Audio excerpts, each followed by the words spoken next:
பழமையான ஊடாக பயணிக்கிற மாதிரியே தெரியுது. கீழ்ப்பகுதி பிற்காலத்தில் உருவாக்கப்பட்டிருக்கு. இதை பாதுகாக்கிறதுக்காக நாற்று பிடுங்கி கொண்டிருக்கிறார்கள். 8 மாதம் இன்னைக்கு முந்தி கத்தறினா மிளகாய் செடி வாய்க்கால் போடப்படுது. இந்து என்ற சொல்ல இதுல பயன்படுத்தப்படையில மேன்மைகள் சைவ நீதி என்று வந்திருக்குது. ஒரு பிறப்பு காணி 650 ரூபாய்க்கு வேணுங்க. மிகச்சிறந்த ஒரு வாழ்த்து சொல்லணும். 30, 40, 50 வரைக்கும் தான். இந்த ஊரை சேர்ந்த மக்கள் செய்திருக்கிற இந்த சம்பவம் தரமான சம்பவம், மறக்காம பாருங்க. வணக்கம் நண்பர்களே, நான் உங்கள் நண்பன் தட்சணாமூர்த்தி பவனீசன். ஈழத்தில் யாழ்ப்பாணம் மாவட்டத்தில் இருக்கிற சங்கானை என்ற ஊரை உங்களுக்கு சுட்டி காட்டி கொண்டிருக்கிறேன். ஏற்கனவே 3 காணொளிகள் பார்த்திருப்பீர்கள். இது 4வது காணொளி. இந்த காணொளியில் சில பகுதிகளை உங்களுக்கு காட்ட போகிறேன். இப்போ நீங்கள் பார்க்குற இந்த பிரதான வீதி யாழ்ப்பாணம் மானிப்பாய் காரை நகர் பிரதான வீதி. இப்படியே போனால் மானிப்பாய் தாண்டி அப்படியே யாழ்ப்பாண நகர பகுதிக்கு போகலாம். இந்த பக்கம் திரும்பி போனால் பொன்னாலை சந்தி போய் அப்படியே நாங்கள் எங்கே போகலாம், காரை நகருக்கு போகலாம். இப்போ நாங்கள் இந்த இடத்துல இருந்து தான் எங்களுடைய பயணத்தை தொடங்க போகிறோம். இதில் இருந்து யாழ்ப்பாண நகர பகுதி, குறிப்பாக யாழ்ப்பாணம் போதுனா வைத்தியசாலை பகுதி 13 கிலோமீட்டர் தூரத்தில் இருக்குது. இதில் பாருங்க ஒரு வீதி போகுது. இந்த வீதியால் தான் நாங்கள் இப்போ போகிறோம். இப்போ கூகுள் வரைபடத்தில் சங்கானை எங்கே இருக்குன்றதையும் இன்றைய நாளில் எந்த பகுதியை உங்களுக்கு காட்ட போகிறேன்றதையும் காட்டுறேன். வாங்கோ. ஈழத்தில் யாழ்ப்பாண மாவட்டத்தில் இந்த இடத்துல இருக்கிறது தான் சங்கானை. இப்போ நான் இந்த இடத்துல நிற்கிறேன், சரியா? ஏற்கனவே இந்த பகுதியை காட்டியாச்சு. இப்போ இந்த இதில் வர வீதி இருக்குல்ல, அதே மாதிரி இந்த வீதியாக வந்து இந்த சிவப்பு கோடு வருது, இதுக்குள்ளே இருக்கிறது தான் இன்றைய நாளில் நாங்கள் காண்பிக்க போகிற பகுதி. ஆனால் இந்த வரைபடத்தை தாண்டி இந்த பக்கமும் இருக்குது. இப்போ இதில் பார்த்தீங்கன்னா சங்கானை என்ற பெயரில் சில கோவில்கள் இருக்குது, பள்ளிக்கூடமும் இருக்கிற மாதிரி தெரியுது. எனவே என்ன செய்வோம்னா இந்த வீதியால் இப்படியே போய் இந்த சிவப்பு கோடு இருக்குது அதையும் தாண்டி இதுக்குள்ளால் வந்து இப்படி வந்து இதுக்குள்ளால் வந்து இப்படி சுற்றி இதை இப்படியே சுற்றி கொண்டு பிறகு இந்த சந்தியில் வந்து நிறைவு செய்வோம். இந்த பிரதான வீதியால் நாங்கள் பயணம் செய்ய தேவையில்லை, என்னடா ஏற்கனவே பயணம் செய்தாச்சு. திருப்புவமண்டு நிற்கிறோம். ஆனால் வாகனம் தொடர்ச்சியாக வந்து கொண்டு இருக்குது. இதோ திருப்புவதற்கான நேரம் வந்து விட்டது. சரி மகளே, இதில் வேறுங்க ஒரு குறுக்கு வீதி போகுது, இதுக்குள்ளால் தான் போக போகிறோம், சரியா? இதால் போவோம். இதில் இடப்பக்கம் பாருங்கோ தோட்ட வழி. பின்னுக்கு நிறைய பயிர்கள் வைக்கப்பட்டதுக்கு இந்த இடத்துல வயல் விதைக்கப்பட்டு அறுவடையும் செய்தாச்சு. சரி, இந்த வீதியால் போவோம். இந்த பகுதி உண்மையிலேயே நல்லா இருக்குது. இதில் வலப்பக்கம் குடியிருப்புகள் இருக்குது, இடப்பக்கம் வயல்வெளி என்று நினைக்கிறேன். இப்போ வயல்வெளி, கொஞ்சம் காலம் போக வேறு பயிர்கள் செய்வார்கள், சரியா? இதில் இடப்பக்கம் பார்த்து கொண்டு வாங்க. பெரும் தோட்ட வழி.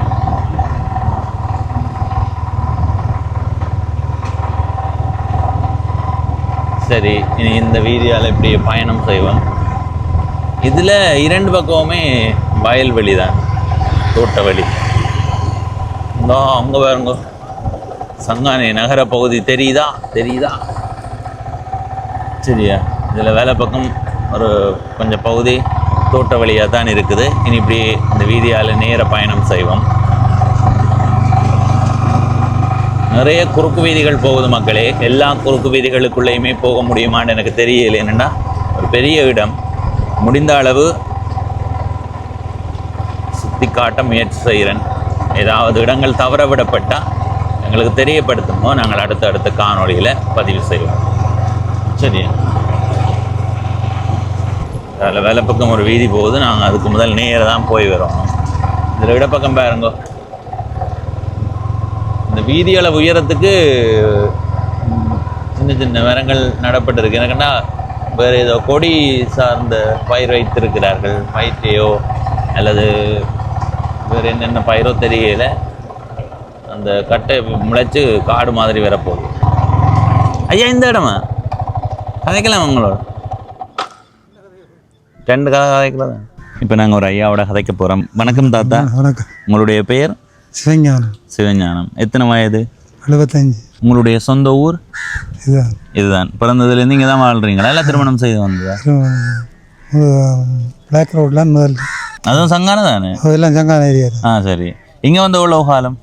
இங்கே வந்து 50 வருஷம் ஆச்சு. 50 ஆண்டு ஆச்சுது. சரி, இப்போ நாங்கள் பார்க்குற இந்த தோட்ட வழி இருக்குல்ல, இது எந்த ஊருக்குள்ளே வருது? இது சங்கானை. சங்கானைக்குள்ளே தான் வருது. உங்களுக்கு தெரிஞ்சதுக்குள்ள எத்தனை பேர் தோட்டம் செய்வார்களா? அங்கே இருந்து அங்கே ஒர்க்கவேல இருக்குது. ஓ ஓ, குறைஞ்சது ஒரு 500 பேருக்கிட்ட தனியால் தெரியுது. உங்கள் பையனை தெரிகிற அளவு தூரத்துக்கு இருக்குது. கூடுதலாக என்னென்ன பயிர்கள் இங்கே செய்கிறார்கள்? இங்கே கத்தரி, மிளகாய், கறி மிளகாய், மற்றது வெங்காயம் பயிர்கள் தான் செய்யணும். கூடுதலாக என்ன பயிர் செய்யணும்? கூடுதலாக கத்தரி தான் இப்போ கூடுதலாக நடக்குது. நீங்கள் தோட்டம் செய்கிறீங்களா? நான் தோட்டம் தான் செய்தேன். நான் இப்போ அது கண்ணுகள் அந்த கொஞ்சம் பார்வைகள் குறைஞ்சி போச்சு. சரி, இப்போ நீங்கள் தோட்டம் செய்தது நேரம் இதுக்குள்ளே தான் செய்தீங்களா? இல்லை, அங்கே குளத்தடியில் செய்தேன் நான். அது அந்த காணி நெல் வெட்டி கிடக்கு. சரி, அதில் இருக்கிற நெல் வெட்டி இருக்கு. 73 ஆண்டு செய்தேன். பிறகு அந்த காணிகள் விட்டாச்சு இப்போ. ஓ சரி. இப்போ அந்த நேரம் தோட்டம் செய்யும் போது இருந்த தோட்ட செய்பவர்களுடைய எண்ணிக்கையா இப்போவா கூடவா இருக்குது? இப்போ கூடவா? நிறைய இடங்கள்ல இப்போ குறைஞ்சு கொண்டு போதான்ல சொல்லினேன். இந்தியாவில் முழுக்க விவசாயம் தான். எங்கால தோட்டம் தான். என்ன அந்த நேரமும் என்னென்ன பயிர்கள் செய்கிறது? இதே பயிர் தானே? அந்த ரங்கத்தரையும் உலகண்டு மற்ற குரக்கன் சாமி அந்த காலத்திலே அதுதான். அந்த நேரம் அதுதான். என்ன ஆனால் அது எந்த காலத்துக்கு பிறகு அப்படியே செய்யாம விட்டுருக்கிறார்கள் குரக்கன் சாமி? என்னடா இப்போ நாங்கள் குரக்கன் எங்கேயாவது தான் பார்க்கலாம். இப்போ முந்தி வந்தால் இதுக்குள்ளேயே நிறைய குரக்கன் தோட்டங்களும் பார்க்கலாம். என்ன ஒரு 10 வருஷத்துக்கிட்ட இருக்கும் குறைஞ்சி. அது என்ன காரணம்னு நினைக்கிறீங்க நீங்கள்? இப்போ இங்கே குரக்கன் சாமியார் சாப்பிடணும். நஞ்சா இருந்தால் தான் சாப்பிடுவேணும். என்ன ஒரு பக்கம் நஞ்சை வச்சுட்டு இன்னொரு பக்கம் நல்ல அந்த பாரம்பரியமான உணவை வச்சுட்டு அதை கூடிய விலைக்கும் இந்த குறைஞ்ச விலைக்கும் விற்பனை செய்தால் கூடின விலையை தான் வேண்டி சாப்பிட்றான். ஏன்னாடா கௌரவமா? என்ன ஐயா, கௌரவத்துக்காக சாப்பிட்ற அளவுக்கு வந்து நிற்குதானே? மருந்தடி இலதுகள் தானே இன்றைக்கு அடிக்கிறாங்க, நாளை காஞ்சுட்டு வர்றாங்க. நீங்கள் சொல்கிறீங்க தான் 73ஆம் ஆண்டு காலத்தில் செய்தாண்டு. அந்த நேரத்தில் தோட்டம் செய்யும் போது எப்படி மருந்துகளே பயன்படுத்துறது இல்லை, இல்லை குறைவா? மருந்து குறைவு. இப்போ இந்த உரங்கள் குறைவு. குளையால் தோட்டத்துக்கு தாழ்க்கிறது அதுதான் அந்த செய்யலாம் செய்கிறது. இப்போ இங்கே இந்த உரங்கள் தானே அதில் உரம் அந்த உரம் இந்த உரம் எறிஞ்சு போட்டு அங்கே 3 மாதத்துக்கு நிற்குது இல்லை. இப்போ தோட்டம் 8 மாதம் நிற்கும். முந்தி கத்தரி நட்டா 8 மாதம். 8 மாதமா? எப்போச்சு வரையும் 3 எத்தனையாவது மாதம் கத்தரி விடுங்களா? கத்தரிக்காய் 45 நாளில். சரி, 45 நாள்ல இருந்து அங்கால 7-8 மாதம் நிற்குமா? நிற்கும். அப்போ மிளகாய் கண்டெல்லாம் நாங்கள் இழுத்து தாள் கேட்க மிளகாய் எல்லாம் இருக்குது. 5 தான் போட்டு கிடங்க போடுறது. இப்போ இந்த 3 சித்திரை கிடையாது தோட்டம். ஏன் அப்படி? அதுக்கு என்ன காரணம்? இப்போதே ஸ்பெஷல் இலதுகள் தான். அதுக்கு பின்னால் ஒரு பெரிய அரசியல் இருக்கு என்னையா. ஏனண்டா இப்போ பார்த்தீங்கன்னா நீங்கள் தோட்டம் செய்கிற காலத்தில் இப்போ மிளகாய் கண்டு நட்டா அந்த மிளகாய் விதையை எடுத்து வைப்பீங்க அடுத்த முறை நடுறதுக்காக. ஆனால் இப்போ அந்த விதையை எடுத்து வச்சாலும் அது முளைக்குது இல்லை. அப்போ அந்த விதையை போய் இன்னொரு கடையில் தான் வாங்குவோம். அப்போ ஒரு 8 மாதமோ 7 மாதம் நீடிக்கிற அந்த விளைச்சலை குறுக வச்சு விதையை வாங்க வைக்கிற ஒரு செயற்பாடாக கூட இது இருக்கலாம். இப்போ மிளகாய் செத்தலுக்கும் கூட இல்லாது. அதுதான் முந்தி செத்தல் தான் நாங்கள் செய்து செத்தல் எடுத்து தான் விற்கிறது. மிளகாய் இல்லை. அது விலை கூட இல்லை. என்ன செத்தலாக்கி வைக்கிறது? ஏன் இப்போ செத்தல் ஆகுது இல்லையா? இதே மிளகாய் சரி இல்லை. போஞ்சிக்காய் மாதிரி கிடக்கு மிளகாய். இவ்வளோ நிலம் தான் கரைக்கப்பட்டி விட போஞ்சிக்காய் மாதிரி தான். காரங்கள் குறையாது. ஒரு 4-5 நாளைக்கு வைக்க இல்லாத மிளகாய். இந்த கத்திரிக்காய் அப்படிங்கி ஆஞ்சி போட்டு அந்த கழிவுகளை போட்டோம்னா அப்படியே கிடந்து வாடும். இது 3ஆம் நாள் அழுகி போகுது. இப்போ கத்திரிக்காய் உண்மைதான். அடுத்தது இப்போ இந்த ஊரை பற்றி நான் உங்கள்கிட்ட கேட்கணும். நீங்கள் 50 ஆண்டுகள் ஆச்சுது இங்கே வந்து. இங்கே வரும்போது இந்த ஊர் எப்படி இருந்தது, இப்போ எப்படி இருக்குது? வந்தத்துலேருந்து இப்போ முன்னேற்றம் கூட. அவ்வளவுத்துக்கு முன்னேற்றம்? அது 75%. அவ்வளவுத்துக்கு முன்னேறி இருக்கா? முதல் வரும்போது எப்படி இருந்தது இந்த ஊர்? உங்க மனக்கண்ணில் யோசிச்சு சும்மா கொட்டிலும் அது இப்போ இந்த வீடு நீங்கள் வந்தது பிறகு கட்டினதா? இப்போ 2004 கட்டினது. யார் கட்டினது? முதல் இதில் இருந்தீங்க? முதல் பிளாக் ரோட் அண்டையில் அங்கேயா இருந்தீங்க? இதுக்குள்ள குடியிருப்பு வந்து ஒரு 50 ஆண்டு. அதுக்கு முதல் தரவையா இருந்த பகுதி காடு. 73 வந்து குடியிருந்தது. சரி, அப்ப இந்த இடம் வந்து எவ்வளவு மாறி இருக்கு? இது மாற்றம் இல்லை, ஒரு பெரிய அளவு மாற்றம். என்ன பெரிய அளவுல வீடுகளும் கட்டி நல்லா இருக்கணும் எல்லாரும். இங்க சிறப்பண்டா என்ன சொல்லுவீங்க? இந்த ஊருக்கு சிறப்பண்டா? தோட்டங்கள் எல்லாம் சிறப்பு தான். நல்ல வியாபாரம் தானே. சரி, தோட்டத்துக்கு முந்தி நாங்கள் கத்திரிக்காய் 73 ஒரு 10 100 ராத்தல் கொண்டு போனால் தான் 10 ரூபா. ஆனா அப்படி மிச்சம் பிடிச்சு எவ்வளவு வாழ்ந்தவே நாங்க. இப்ப வந்து 3 மாத உழைப்பு தான் 1 மாதத்துக்கான செலவு மாதிரி வந்து நிக்குது பொருளாதார பணவீக்கங்கள். இப்போ 400 ரூபா கத்திரிக்காய் தானே அது. 5 பேரை கத்திரி வச்சோம் 100 150 ரூபாய்க்கு தான் அந்த முடிந்த நேமிக்கலாம். கடைசி 200. அதுதான் இப்போ 5 லட்சம் விற்கிறாங்களே 5 பேரை போட்டு. ஆனா செலவும் அப்படிதான். இங்க முதல் காணி வேண்டி இருக்கு. காணி வேண்டியதுக்கு 650 ரூபா பிறப்பு. எது அந்த அதில் 10 பிறப்பும் 6500 ரூபாய்க்கு வேண்டினேன். ஒரு பிறப்பு காணி 650 ரூபாய்க்கு வேண்டிங்க. இப்ப இந்த இடத்துல காணி விலை எப்படி போகுது? 10 லட்சம் வரையும் வயல் காணி. அப்போ 10 பிறப்பு முதல் வேண்டி வச்சிருந்தா இப்ப என்ன கணக்கு என்ன? அங்கால எல்லாம் 50 லட்சத்துக்கு போகுது. எங்கால பக்கம் பிறப்பு ஒரு பிறப்பு 50 குடியிருப்பு காணி. எந்த இடத்துல? அங்கால நிஜாமம் ஜாலியாக அங்கே பின் ஏரியாலாம் 30 40 50 லட்சம் தான். இப்போ இந்த வீதி பக்கங்கள்ல அங்கால கோடி கணக்கு. மெயின் ரோட்டில் கோடி கணக்கு கடைகள் கட்டக்கூடியது.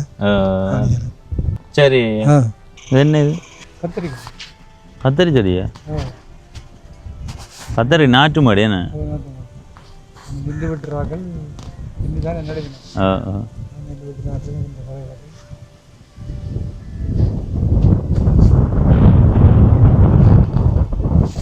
இது கத்தரி நாற்று மேடை. நாற்று பிடுங்கி கொண்டிருக்கிறார்கள் நடுறதுக்காக. சரி, இந்த வீதியால் இப்படியே பயணம் செய்வோம். இதில் வலப்பக்கம் வீடுகள் இருக்குது. வலப்பக்கம் பாருங்க, இதில் ஒரு கோயில் ஒன்று இருக்குது. அந்த கோயில் உங்களுக்கு காட்டுறேன்.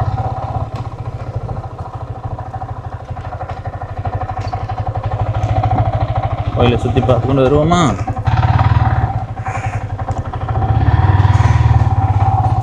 அதுக்குள்ள போயிடும்.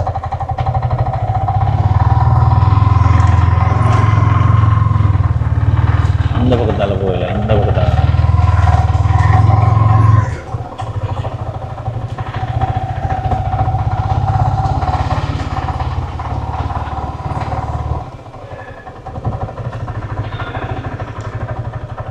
பைரவர் கோயில். சரியா?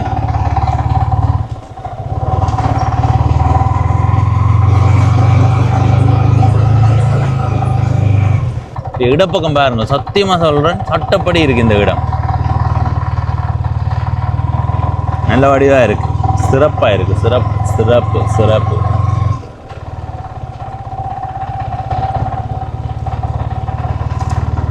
எனக்கு கிடைச்ச தகவல் ஒன்றின்படி சொல்றேன். இப்போ இந்த தோட்ட வழியை பற்றி சொல்லல, நாங்கள் கடந்து வந்த பாதையில் இருந்த சில வீடுகள் இருக்கிற காணி குத்தகை அடிப்படையில் வழங்கப்பட்டிருக்கிற காணி. அது முன்னைய காலங்களில் இந்த குழந்தை பாக்கியம் இல்லாதவர்கள் சில கோயில்களுக்கு எழுதி விடுவார்கள். அப்போ அந்த கோவில்களினுடைய காணியில் தானே இப்போ மக்கள் சில பேர் குடியிருக்கிறதா ஒரு ஐயா சொல்லியிருந்தவர். நான் அது எந்த அளவுக்குன்னு தெரியலை. அதை பற்றி தெரிந்தவர்கள் உங்களுடைய கருத்தை பதிவு செய்யுங்க. ஓரளவு உறுதிப்படுத்தப்பட்ட தகவல், ஆனால் முழுமையாக என்னால் உறுதிப்படுத்த முடியலை. அதை பற்றி தெரிந்தவர்கள் அதை உறுதிதான் என்றதை உறுதிப்படுத்த முடியுமென்னா சொல்லுங்க. இதில் பாருங்க, தொடர்ச்சியாக தோட்ட வழி தான். அப்படியே வேலை பக்கம் பாருங்க, இங்கால ஒரு கொஞ்சம் தூரத்துக்கு தோட்ட வழி. சரியா? ஆக தூரத்துக்கு இல்லை, ஓரளவு தோட்ட வழி. பாருங்க, இதுக்குள்ள தோட்ட வேலை நடக்குது. மிளகாய் செடி வாய்க்கால் போடுபடுது. நல்லா இருக்கு, சத்தியமாக சொல்கிறேன். இந்த பகுதியால் பயணம் செய்து வரும்போது ஒரு பழமையான ஊடாக பயணிக்கிற மாதிரியே தெரியுது. இப்போ தோட்ட வழின்றதை விட இந்த இடத்துல குடியிருப்புகளும் இருக்குது. அப்படியே திரும்பி பாருங்க, அங்கால தோட்டங்கள், அங்கே அதில் நிறைய தென்னை மரங்கள் நிற்குது பாருங்க, அங்கே கூட்டமாக நிற்குது. அதெல்லாம் நல்ல வடிவாக இருக்குது. அந்த காட்சியெல்லாம் பார்க்குறதுக்கு ஆசையாக இருக்குது. ஒரு பக்கம் உழவு நடக்குது, இன்னொரு பக்கம் வாய்க்கால் கட்டி கொண்டு இருக்கிறார்கள். அப்படியே வித்தியாசமான உணர்வு கொடுக்குது இந்த இடம். சரி, இப்போ நாங்கள் என்ன செய்ய போகிறோம்னா, இதால் நேராக போகிறோம். நேராக போய் வந்து தான் பிறகு அடுத்த கட்டமாக பார்க்கணும். தூரத்தில் பாருங்க ஒரு கோயில் தெரியுது. அது எந்த ஊருக்குள்ளே வர கோயில்னு எனக்கு தெரியலை. வெறும் தூரத்தில் இருக்கும்.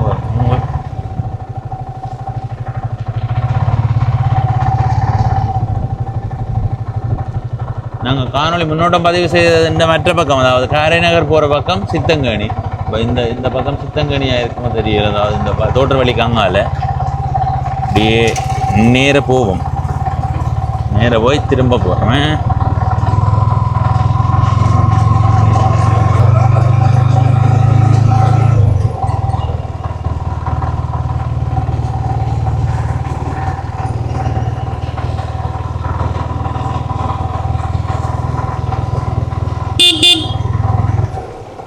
சரி, இதால் நேர போவோம். ஐயோ, அங்கால இன்னும் பெரிய தோட்ட வழியப்பா, அது வேற ஊருக்குள்ளே வருமானு நினைக்கிறேன். பெரும் தோட்ட வழிய.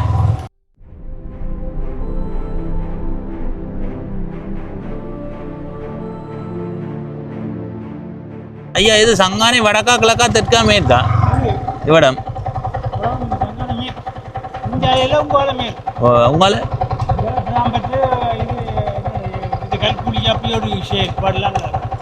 இவ்விடம் இது சரியா? இந்த இடம் நிச்சாமன் சங்கானியா? உங்களை பிரான் பெற்று எழுதுகள். இந்த வீதி கிஞ்சால தான் சங்கானை. சரி சரி சரி. எங்கே வலிக்கிட்டீங்க இப்போ? எந்த இதுக்குள்ள உங்கள் தோட்டம் கிடக்கு? சங்கானைக்குள்ள. நீங்கள் இருக்கிற அந்த கோயில் இருக்கிறது சங்கானையா?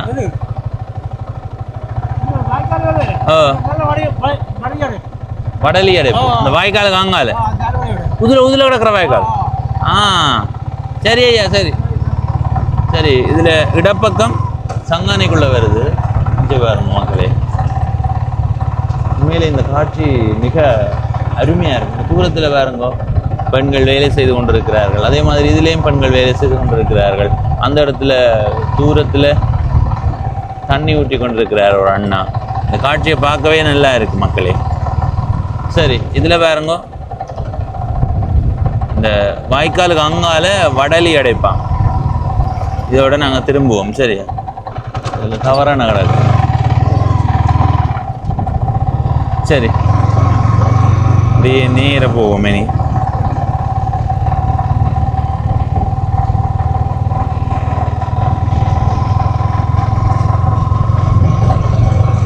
இதில் இடப்பக்கம் பிரான் பெற்றன்னு அந்த ஐயா சொன்னவர். ஐயா சொன்ன தகவலை தான் சொல்லுவோம். சரி,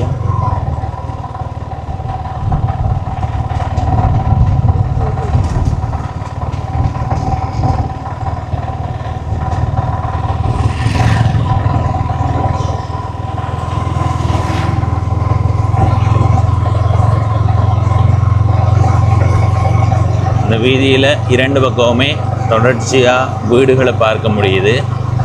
பெருங்காணிகளை பார்க்குறதே மிக குறைவாக இருக்குது.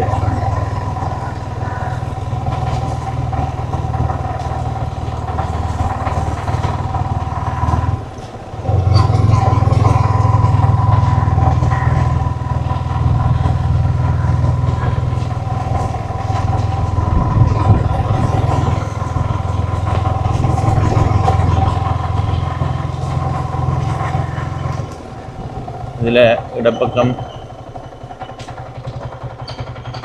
விக்னேஸ்வரா வீதி, நிட்சாமம், சங்கானை நான் எழுதியிருக்கு. இதில் ஒரு கோயில் இருக்குது பாருங்க. என்ன கோயில்னு பார்ப்போமா?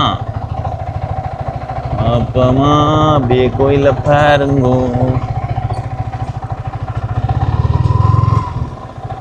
அம்மன் கோயில் எல்லாமே அருள்மிகு ஞான வைரவர். அது வேற அம்மன் கோயில் தெரியுது. என்ன கோயில் இதில் காட்டுதான் பார்ப்போம். பேச்சியம்மன் கோயில். பேச்சியம்மன் கோயில், நிட்சாமம். அப்படியே இதில் வேறுங்கோ, இதில் இருக்கிறது சங்கானை கிழக்கு விக்னேஸ்வரா வித்யாசாலை. அதுதான் பள்ளிக்கூடம். இந்த வண்ண பயன்பாடும் சுவர ஓவியமும் நல்லா இருக்கு. பள்ளிக்கூடம். சரி, இனி நாங்கள் இப்படி நேராக போவோம்.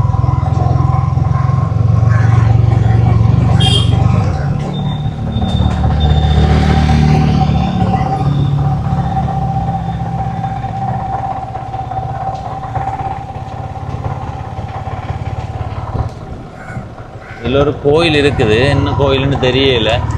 அப்படியே சுற்றி கொண்டு வருவோமே.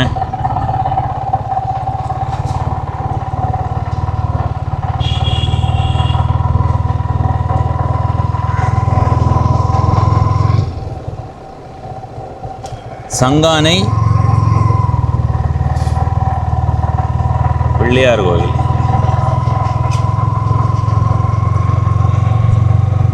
உங்க பாக்கு காய போட்டிருக்கிறார்.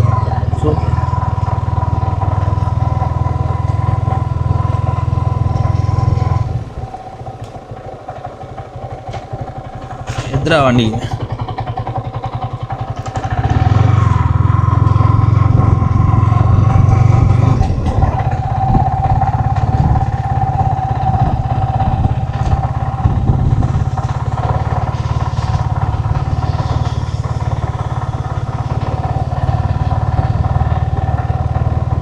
இதுதான் கோயிலினுடைய முன் பகுதி. கோபுர அமைப்பு பார்த்தீங்களா, நல்ல வடிவாக இருக்குதுல்ல. இதில் இடப்பக்கம் என்ன இருக்குது, சங்கானை இந்து இளைஞர் மன்றத்தின் போஷகர் நினைவு மண்டபம். சரியா, நினைவு மண்டபம் உண்டு. அடுத்தது இதில் இருக்கிறது கோபுரம். கோபுரத்தை ஒரு வடியாக பாருங்க.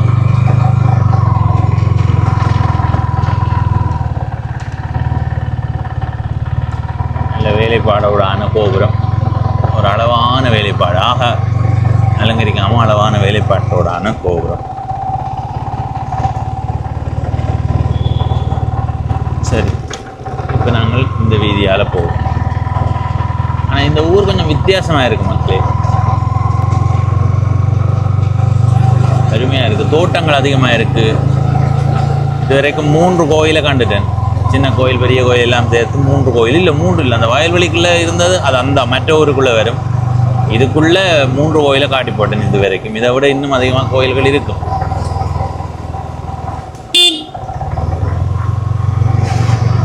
நாளையும் போகலாம். இந்த அடுத்த கோயில் வந்துடுது மக்களே. என்ன கோயிலுன்னு தெரியல, கோயிலுக்கு கிட்ட போய் தான் என்ன கோயிலுன்னு சொல்லலாம்.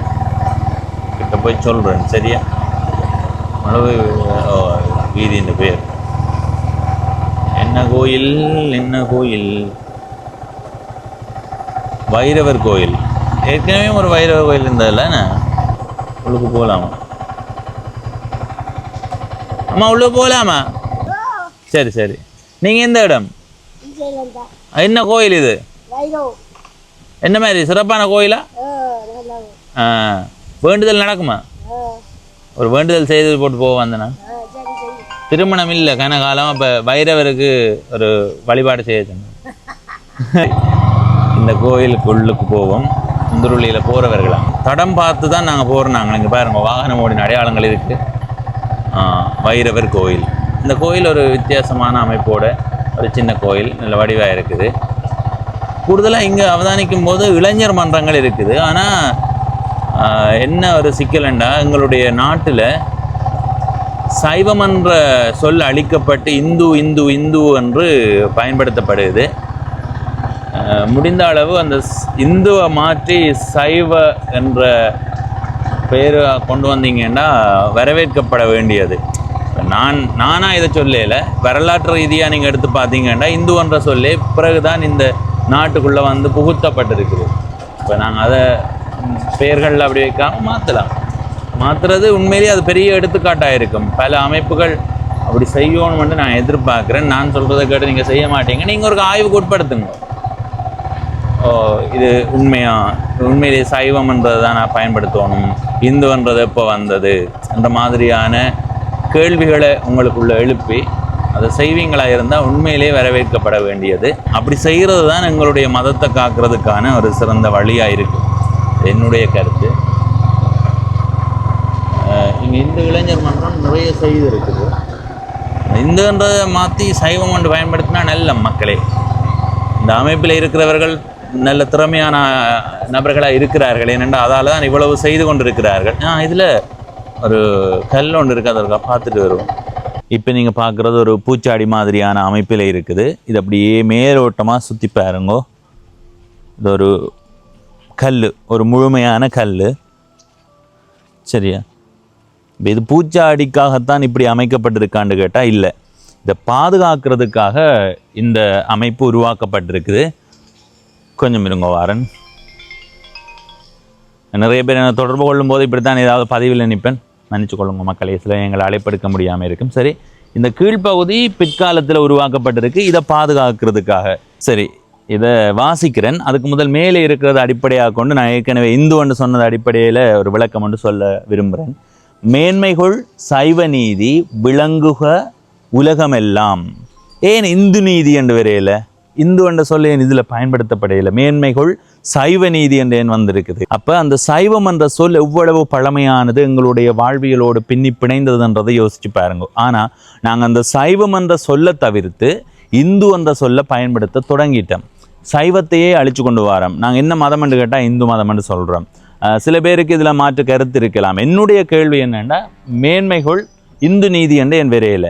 அப்போ நாங்கள் சைவர்கள் என்று தான் பல இடங்கள். இப்போ நானும் எதர்ச்சியா நான் எல்லாம் என்ன மதம்னு கேட்டால் இந்துன்னு தான் சொல்கிறேன். ஆனால் இப்போ கேட்டால் நான் சொல்கிறது சைவம் அண்டு. எப்போவுமே எங்களுடைய செயற்பாடுகளை மீள மீள பரிசோதித்து கொண்டே இருக்கணும். சில வேளைகளில் தவறானதை கூட நாங்கள் செய்வோம். தவறு செய்யாமல் யாருமே இல்லை. என்னை பொறுத்த வரைக்கும் இந்த இந்து என்ற சொல் இடையில தான் கொண்டு திணிக்கப்பட்டிருக்குது. நீங்கள் படித்த காலத்தில் உங்களுடைய சமய புத்தகம் என்ன பேரில் இருந்திருக்குமன்றதை யோசிச்சு பாருங்கோ.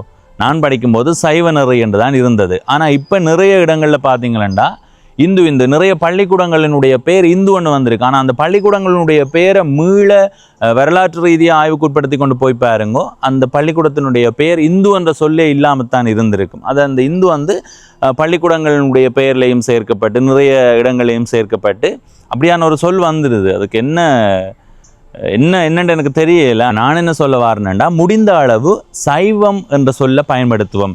நிறுவனங்களினுடைய பெயர்களோ அல்லது அமைப்புகளினுடைய பெயர்களோ நீங்கள் இந்து என்ற பெயரோடு ஆரம்பிக்கிற மாதிரி வச்சிருப்பீர்களாக இருந்தால் அதை மறு பரிசீலனைக்கு உட்படுத்தி எங்களுடைய மதத்தை சரியாக கடத்துறதுக்காக, அதை சரியாக வைத்து கொள்றதுக்காக முடிந்த அளவு அதை சைவம் என்று மாற்ற பாருங்க. மாற்றுறதால எதுவும் ஆக போகிறதில்லை. நீங்கள் மாற்றுறதால உங்களுக்கு மதிப்பு அதிகரிக்குமே தவிர அதால் உங்களுக்கு வீழ்ச்சி வராது. இது என்னுடைய கருத்து. இது பற்றிய உங்களுடைய கருத்தை பகிர்ந்து கொள்ளுங்க. இப்போ நான் இதில் எழுதியிருக்கிறத வாசிக்கிறேன், நீங்கள் அப்படி மேலோட்டமாக சுற்றி பாருங்கோ. சிலம்பு புளியடி ஞான வைரவர் ஆலய பரிபாலன சபை 2022.